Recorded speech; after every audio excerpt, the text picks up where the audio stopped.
Alors bonjour à tous, c'est Lola Salinger et aujourd'hui on va faire une vidéo traitant des violences sexuelles et sexistes dans la littérature. Alors évidemment j'ai pas besoin de préciser, mais cette vidéo va traiter de sujets plutôt sensibles comme le viol, les agressions sexuelles. Donc si vous êtes sensible sur ce genre de sujet, je vous conseille de ne pas regarder cette vidéo car on va rentrer très dans les détails. En France, ce sont 94 000 femmes qui sont victimes de viol ou de tentatives de viol chaque année. Et un homme sur 10 sera victime d'agressions sexuelles au cours de sa vie. Donc c'est un sujet qui est quand même important et je trouve ça nécessaire d'en parler et de voir comment ces sujets sont abordés dans la littérature. Donc cette vidéo ne va pas traiter de la qualité des livres dans lesquels je vais parler, mais plutôt de comment ils traitent chacun à leur manière les violences sexuelles avec différents thèmes. Aujourd'hui, on va traiter de l'acte en lui-même, du rapport au corps après l'acte et de la culpabilité et la honte que subit la victime après. Et dans une prochaine vidéo, car sinon cette vidéo serait trop longue, je parlerai des 3 autres sujets, donc cette vidéo est en 2 parties, qui sont les relations amoureuses et sexuelles après l'acte, l'hypersexualisation et la guérison. Tout d'abord, je voulais faire un petit message. Si vous êtes victime de violences sexuelles ou sexistes, sachez que vous n'êtes pas seul, qu'il y a des gens qui sont là pour vous aider. Il y a par exemple le 3919 qui est un numéro d'aide ouvert 24 heures sur 24, 7 jours sur 7 pour les victimes de violences sexuelles et sexistes. Mais il y a également le 0800 05 95 95 si vous êtes une personne victime de violences sexuelles. Donc sachez que vous n'êtes pas seul, que ce n'est pas de votre faute et qu'il y a des ressources qui sont là pour vous aider, pour vous soutenir et que vous pouvez vous en sortir et que vous allez vous en sortir, que vous êtes des survivants et des survivantes. Donc j'ai pioché plusieurs livres dans ma bibliothèque qui traitent de ce sujet. J'ai pas pu tous les piocher parce que sinon la vidéo aurait été encore plus longue, mais j'ai essayé de prendre de tout genre. Donc je vais vous faire un rapide display des livres que j'ai choisis. Donc on a Vers la beauté de David Fuenkinos. On a 2 recueils de Rupi Kaur, Lait et miel et Homebody. On a Nos plus belles années de Clara Hérault. On a La nuit où les étoiles se sont éteintes de Nin Gorman et Marie Alino. Nous avons Rita de Marie Pavlenko qui lui est un cas un peu particulier, on en parlera plus tard. Et ensuite nous avons la duologie The Way I Used to Be et The Way I Am Now de Amber Smith. Donc j'ai pris une échelle aussi large de livres pour montrer que vraiment les viols peuvent arriver par n'importe qui, n'importe quand. Par exemple, ça peut être subi par un ami, comme dans The Way I Used to Be, ou même Nos plus belles années, par quelqu'un de la famille, comme Rupi Kaur ou La nuit où les étoiles se sont éteintes, par des inconnus comme Rita, ou quelqu'un du cercle proche qui n'est ni vraiment un ami ni vraiment de la famille, comme dans Vers la beauté. Donc évidemment, puisque cette vidéo est une vidéo analyse, il y aura énormément de spoilers. Donc si un de ces livres est sur votre pile à lire et qu'il vous intéresse, je vous déconseille de regarder cette vidéo. Donc on va commencer par la première partie, l'acte en lui-même. Donc il y a 2 manières différentes de représenter l'acte d'un viol, d'une agression sexuelle dans un livre. C'est de manière plutôt implicite, où on comprendra par les mots, par le passé d'un personnage qu'il a subi des abus, ou de manière explicite, voire très explicite, où l'acte sera décrit avec beaucoup de détails. Donc on va commencer par, de manière très explicite, dans The Way I Used to Be et Vers la beauté de David Fuenkinos, on a des scènes très graphiques, très explicites qui ne manquent aucun détail sur les viols que subissent les personnages, donc Camille et Eden, et dans les 2 cas de la violence physique est utilisée. Par exemple, dans The Way I Used to Be, elle est contrainte sur son lit, elle est restreinte, elle reçoit même des coups, elle est étranglée, donc c'est vraiment un cas de violence physique. Tandis que dans Vers la beauté, l'homme est beaucoup plus forte que la jeune fille et donc il va la plaquer au mur avec une extrême violence et la bâillonner pour qu'elle ne fasse aucun bruit. Et en plus, dans les 2 cas, la victime est menacée, que ce soit de mort ou que ce soit son quotidien de vie qui est menacé par l'agresseur. Par exemple, dans The Way I Used to Be, Kevin menace clairement de mort Eden après l'avoir violée. Si elle parle, elle risque de mourir. Et forcément, quand on est une victime, encore plus quand on est une victime jeune, Eden dans ce livre a 14 ans, donc elle est mineure, ça fait peur, on n'a pas envie de parler, on est terrorisé et en plus on est sous le choc de ce qu'on vient de subir. Et dans Vers la beauté de David Fuenkinos, la victime, Camille, est agressée par un proche de la famille et il menace la jeune fille de révéler un secret de sa mère, qu'il connaîtrait sur sa mère, si elle parle. Donc la victime a clairement peur pour sa mère si elle ouvre la bouche, si elle ose parler de ce qu'elle vient de subir par Yvan. Dans beaucoup de cas de viol ou d'agression sexuelle, on peut penser qu'il y a forcément de la violence physique, que forcément la victime s'est débattue, que forcément il y a eu des coups, mais c'est pas tout le temps le cas et c'est même rarement le cas. Le plus souvent, ce qui se passe, c'est qu'il va y avoir de la manipulation en jeu. Par exemple, dans Nos plus belles années de Clara Hérault, le violeur va manipuler la victime qui est déjà en elle-même alcoolisée. Je sais pas si j'ai besoin de préciser, mais je vais le faire quand même. Si quelqu'un est alcoolisé, que ce soit un homme ou une femme, le consentement n'est pas clair, le consentement ne compte pas puisque la personne ne peut pas prendre de décision claire et précise, elle n'a pas les moyens de dire oui. Et la manipulation que l'agresseur va utiliser dans Nos plus belles années de Clara Hérault, c'est qu'il va s'énerver contre la victime, qu'il va lui demander pourquoi elle est montée, est-ce qu'elle s'en doutait pas un peu qu'en montant dans l'appartement ça allait se passer, et elle est pétrifiée, elle est terrorisée, elle ne ressent rien et elle est incapable de dire non. Donc la victime étant alcoolisée, elle est incapable de dire non et en plus elle a peur. L'agresseur prend clairement les devants sans lui laisser le temps de répondre, sans lui laisser le temps de dire non. La seule chose qu'elle répond, c'est je ne sais pas. Et je ne sais pas, c'est pas un oui. Ensuite, pour les agressions de manière implicite, on a par exemple dans La nuit où les étoiles se sont éteintes, la manipulation par une personne de confiance qui est le beau-père de Finn. Finn faisait confiance à son beau-père et son beau-père n'a pas utilisé la violence pour l'agresser mais la manipulation en lui disant des choses telles que tu vois que tu aimes ça, ton corps réagit de cette manière, ça veut dire que tu aimes, regarde, fais-le sur moi, tu verras, ça sera marrant. Et on a un peu cette dynamique-là aussi de manipulation par une personne de confiance, mais cette fois-ci par le jeu, avec Rupi Kaur qui explique comment son oncle utilisait le jeu pour abuser d'elle quand elle était petite. Donc pour le cas de Rupi Kaur ou La nuit où les étoiles se sont éteintes, c'est vraiment un jeu avec l'innocence des personnes et d'abuser de quelqu'un qui nous fait confiance. Ces personnes, ces agresseurs trahissent la confiance souvent d'un enfant ou d'une personne mineure facilement manipulable pour abuser d'eux, soit sous forme de jeu, soit sous forme de hey, mais tu me connais, regarde ça te fait du bien, regarde c'est marrant. Maintenant, tout à l'heure j'ai dit que Rita c'était un cas un peu particulier, notamment parce que ça parle de la prostitution de mineurs. Alors avant toute chose, je vous conseille les vidéos du CMV, qui sont 4 petites vidéos de 3 minutes très bien animées que j'ai trouvées sur YouTube sur comment il est possible de tomber dans la prostitution de mineurs. Et je les ai trouvées très intéressantes, très bien faites, très bien expliquées. Donc je vous conseille d'aller les regarder. Même si vous n'êtes pas familier avec le sujet, sur moi je ne l'étais pas forcément, et elles m'ont vraiment appris énormément de choses. Donc dans le cas de Rita, certains diront qu'elle avait le choix, mais moi je pense que c'était plutôt qu'elle n'avait plus le choix. Elle a été manipulée par des inconnus qui lui ont dit « mais ça te fera de l'argent facilement, très vite », ce qui est le cas, mais on sait que c'est un piège, parce qu'elle était dans un besoin financier extrême, son père est décédé en prison, sa mère ne travaille plus, elle est en dépression et elle a 2 petites sœurs qui doivent aller à l'école, qui ont besoin de se nourrir, qui ont besoin d'affaires scolaires, qui ont besoin de nouveaux vêtements.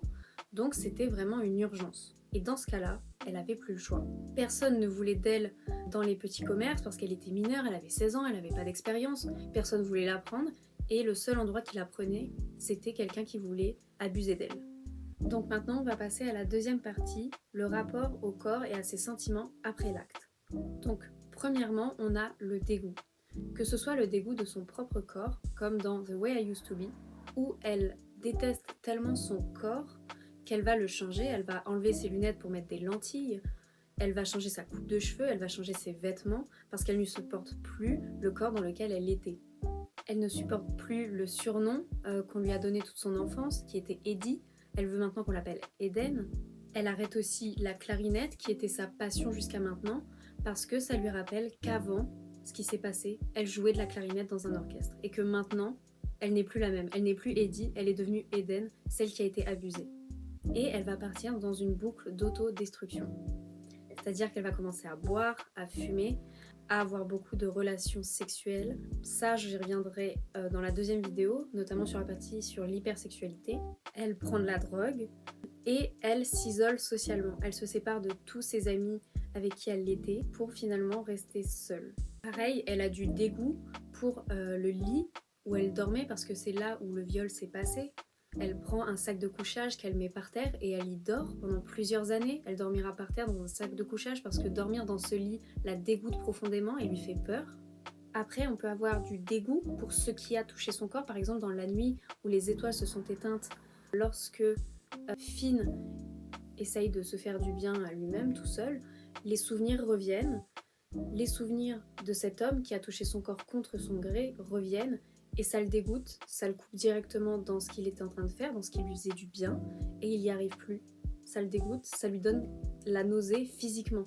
Et après, on a le dégoût dans l'acte en lui-même. Donc là, ça va être par exemple Rita, qui elle est une jeune fille de 16 ans, qui a dû coucher avec des hommes qui avaient le double, voire le triple de son âge. Et on peut voir clairement dans ses mots, dans ses termes, que ça l'a dégoûtée, qu'elle faisait semblant d'apprécier, mais que même ce rôle dans lequel elle se mettait la dégoûtait profondément parce que ces hommes la répugnaient. Elle était obligée de penser à son petit copain Vigo pendant l'acte pour ne pas être dégoûtée et répulsée physiquement pendant qu'elle était dans son rôle de prostituée. Donc, deuxième point, ça va être la colère. Je trouve que dans les 3 livres que je vais montrer juste après, on a de très bonnes représentations de la colère contre l'agresseur. Dans The Way I Used to Be, elle dit simplement à Josh, son ancienne petite amie, que elle déteste son agresseur. C'est simple, ça va droit au but, mais on comprend que c'est à cause de lui qu'elle a changé, à cause de lui qu'elle s'auto-détruit, à cause de lui qu'elle n'est plus la même, que c'est Kevin, son agresseur, qui a tout changé, qui a détruit la vie qu'elle avait. Et elle ressent une profonde colère, une profonde rage même envers lui, car il a détruit sa vie ce jour-là. Ce jour où il est rentré dans sa chambre sans son consentement et a abusé d'elle. Et dans Vers la beauté, on a également Camille, la victime, qui a une rage extrême au point d'avoir des envies meurtrières très fortes envers son agresseur Yvan. Elle l'imagine le poignarder jusqu'à ce qu'il se vide de son sang, donc c'est une image très vive, très graphique, mais on comprend qu'après un abus tel qu'elle a subi, la colère est tellement forte qu'elle n'a d'autre moyen de l'exprimer que par des envies meurtrières envers l'homme qui l'a tuée ce jour-là, métaphoriquement.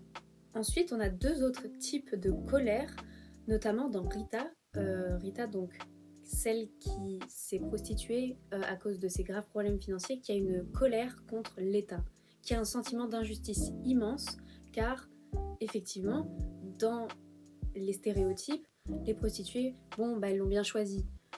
Sauf que non, souvent, les prostituées n'ont pas le choix. C'est rarement un métier qu'on choisit par choix, ou en tout cas par premier choix. Elle n'avait pas d'aide suffisante de l'État pour que elle, sa mère et ses 2 sœurs puissent survivre convenablement. Et elle est surtout en colère contre la société en général sur le fait que son choix, je mets des grosses guillemets, soit un choix par dépit et que toute la société se moque d'elle, la pointe du doigt en disant qu'elle est sale, que c'est une prostituée et qu'elle n'a pas à être fière d'elle, qu'elle devrait avoir honte alors qu'elle a fait ce qu'elle devait faire pour sauver sa famille, pour que ses sœurs puissent vivre une vie normale, une scolarité normale, qu'elles puissent manger à leur faim. Et ensuite, on a un point assez intéressant, c'est la colère contre l'entourage dans The Way I Used to Be. Donc j'en ai déjà parlé, elle a une colère contre l'agresseur, surtout à la fin du premier tome, mais à la moitié du premier tome, elle commence à avoir une colère envers ses parents. Que cette colère, elle soit consciente ou inconsciente, on la sent bien, elle est très énervée, alors qu'avant, Eden a toujours été décrite comme une fille très calme, une fille très gentille, la première de sa classe, et là, d'un coup, elle fait ce que ses parents pensent être une crise d'adolescence, sauf que c'est loin d'en être une. Le fait est que Eden ne peut pas parler. Eden est dans la souffrance et elle a l'impression d'être bloquée. Elle a essayé d'en parler à son frère, ça n'a pas marché, et elle sent qu'en parler à ses parents, ça ne marchera pas. Et pourquoi ça ne marchera pas ? Parce que, comme j'ai dit avant, Kevin, c'est un ami de la famille. C'est quelqu'un qui est invité à tous les Noëls. C'est quelqu'un en qui ils ont confiance. C'est quelqu'un qui est invité tout le temps. C'est le meilleur ami de leur fils. Donc pourquoi ils douteraient de lui ? Mais elle a aussi une colère contre Amanda. Et Amanda a une colère contre Eden. Donc Amanda, je vous en ai pas encore parlé, c'est une autre fille de The Way I Used to Be. Qui est la petite sœur de l'agresseur. Et pendant tout le livre, Amanda est l'harcèle dans le lycée dans lequel elles sont, mais on ne comprend pas vraiment pourquoi jusqu'à la fin du livre. Et on comprend que Amanda s'est fait abuser aussi par son frère, et que son frère, donc Kevin, a manipulé Amanda pour qu'ils aient des relations sexuelles non consentie, Kevin a dit à sa sœur, sa petite sœur, qu'elle pouvait avoir des relations sexuelles avec lui et qu'elle devait parce que Eden l'avait fait. Et Amanda, elle se sentait sale, elle se sentait en colère, non pas contre son frère mais contre Eden, parce qu'elle avait détesté se faire abuser et qu'elle pensait que c'était de la faute d'Eden, que Eden avait effectivement couché avec Kevin, sauf que ce n'était pas du tout le cas. Eden a été abusée et Eden ressent une colère envers Amanda, une injustice, qui ne comprend pas pourquoi elle se fait traiter de pute, de salope et de tous les noms pour les abus qu'elle a subis. Donc j'ai trouvé ce point très intéressant, le fait que deux victimes qui n'étaient pas du tout sur la même page, l'une a été manipulée par son frère et l'autre a été abusée avec de la violence par un ami. Et Eden pensait que Amanda la détestait pour aucune raison et ne comprenait pas pourquoi elle se faisait traiter de tous les noms par cette fille qui a toujours été son amie. Et Amanda détestait Eden parce qu'elle pensait qu'elle était la raison d'avoir été abusée. On va passer au troisième point, le déni qui est psychologique et la dissociation qui est physique. Donc on va commencer par le déni, mais avant je vais donner une petite définition. Le déni désigne un refus de reconnaître la réalité d'une perception traumatisante. Il s'agit d'un mécanisme de défense inconscient qui constitue une protection nécessaire devant la réalité si angoissante qu'elle peut provoquer un effondrement psychique. Il permet de préserver le sentiment de sécurité et protège l'angoisse. Dans The Way I Used to Be, il y a deux dénis très intéressants. Le premier qui arrive, c'est juste après qu'elle ait subi le viol. Elle se dit, ce n'est pas possible, Kevin n'a pas pu faire ça parce que c'est Kevin, c'est un ami de la famille. Il vient à toutes les fêtes, c'est le meilleur ami de Kylie, mon frère, il ferait jamais ça, c'est pas un gars comme ça. Elle-même se met dans le déni de, mais Kevin, j'avais confiance en lui, Kevin n'a pas pu me faire ça parce que ça me détruirait que quelqu'un en qui j'avais tellement confiance ait détruit cette confiance en une soirée, et détruit tout ce que j'avais mis en lui juste pour m'abuser. Et ensuite, quand la douleur de se rendre compte que oui, le viol est vraiment arrivé devient trop fort, elle se répète que non, ça n'est pas arrivé, non, ça n'est pas arrivé. Le viol, ça ne m'est jamais arrivé, ça n'est pas arrivé à moi. Je sais ce que c'est, mais pas à moi. Et elle essaye de se le répéter jusqu'à y croire, mais à un moment, c'est plus possible. Et elle accepte la réalité que oui, c'est arrivé. Et on a un peu ce même mécanisme de ne pas y penser dans Nos plus belles années où la protagoniste qui s'est faite abuser va essayer de se dire n'y pense pas, oublie, il s'est rien passé, n'y pense pas, se le répéter jusqu'à y croire. Et Rita, elle, ce qu'elle fait, donc là c'est des mois après les viols, mais quand même, ce qu'elle fait pour ne pas penser aux abus qu'elle a subis, c'est qu'elle se distrait parce que sinon elle n'arrive pas à endormir, elle fait des insomnies, comme elle dit elle-même, ça tourne en boucle dans sa tête et elle ne fait que penser aux abus qu'elle a subis. Donc elle doit se distraire pour penser à autre chose. Donc maintenant on va parler de la dissociation qui est là un phénomène qui se passe souvent pendant l'acte et je vais redonner une petite définition.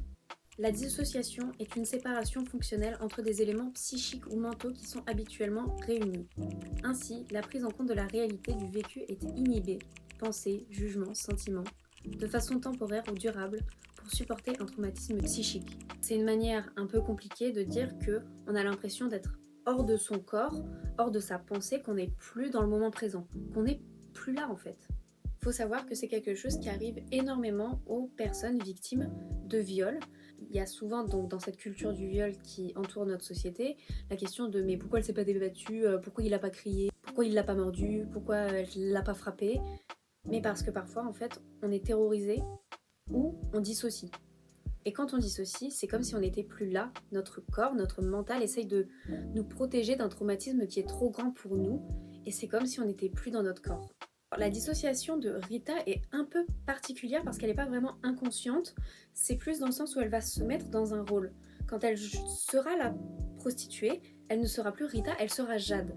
Et elle altère complètement sa personnalité, elle se transforme en femme très confiante, très sûre d'elle, qui prend les devants, alors que dans la vraie vie, dans le livre, on comprend bien que c'est une lycéenne très introvertie, une bonne élève, mais qui ne parle pas vraiment, qui n'a pas vraiment confiance en elle, qui est plutôt solitaire, alors que lorsqu'elle joue Jade, c'est une personne qui prend les devants, qui prend le lead et qui a confiance en elle.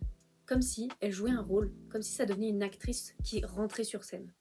Et dans Nos plus belles années, là où le sentiment de dissociation est le plus montré, le plus fort, je trouve, le plus impactant, la personne qui subit le viol, Jade, dit clairement qu'elle ne ressent rien. Elle ne ressent rien, elle ressent un sentiment de vide, elle a l'impression de ne pas être là. Elle pleure pourtant, Elle pleure, elle essaye de dire je ne sais pas, j'ai envie de partir, mais elle n'y arrive pas. Elle est bloquée, elle a l'impression de ne pas être là, elle a l'impression d'être absente de la scène.